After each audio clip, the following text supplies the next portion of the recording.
Okay, we are about to do a 5-inch outside strip miter. I'm going to level up these two pieces so that they are pretty flush. You could have about an eighth of an inch gap and still make it work well, but I like to make it as even as possible.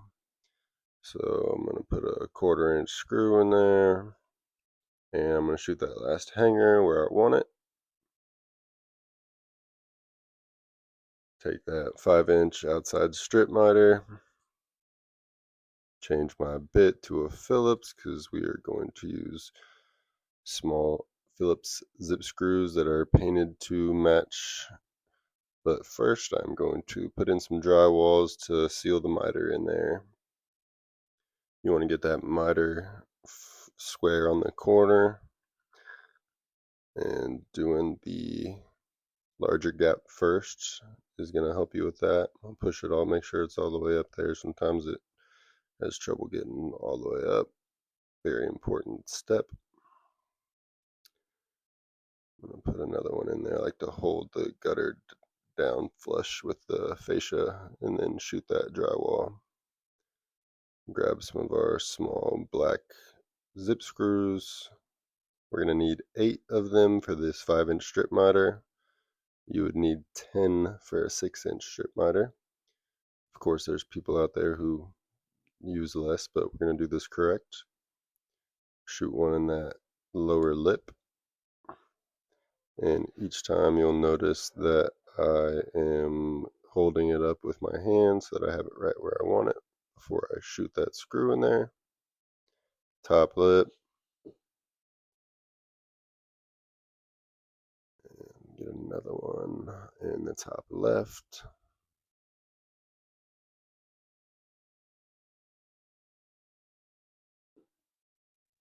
And then we're going to put 4 on the bottom. Try to make these as uniform as possible so they don't look all wonky when you're looking up at it.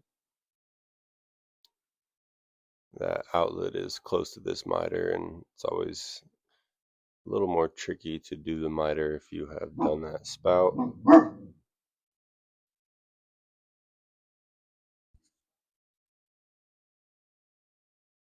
There's our 4th screw, and now it's going to be time to put some caulk in there.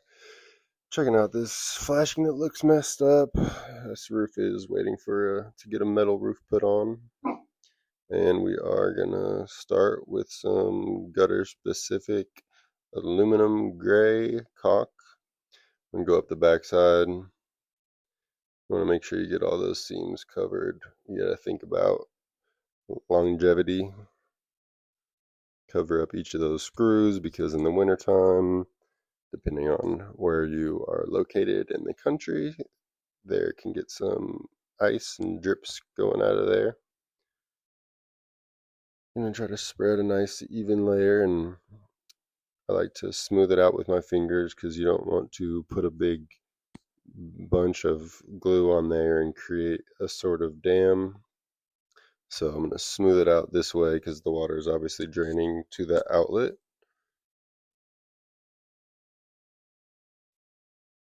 I like to start from the back and then go to the front. If you do the front first and the back, then you're just probably going to get caulk all over your hands whenever you go to spread. Go up the face. I like to fill that whole miter in. You can use less glue if you would like, but over the years it will thin out, and you just got to think about that whenever you're applying. Doesn't have to be perfect because nobody's really going to be looking in there as long as the water can travel over it, and as long as you don't have any gaps. Make sure all those screws are covered. And there you have it. Wipe my fingers off. That is a outside miter, strip miter.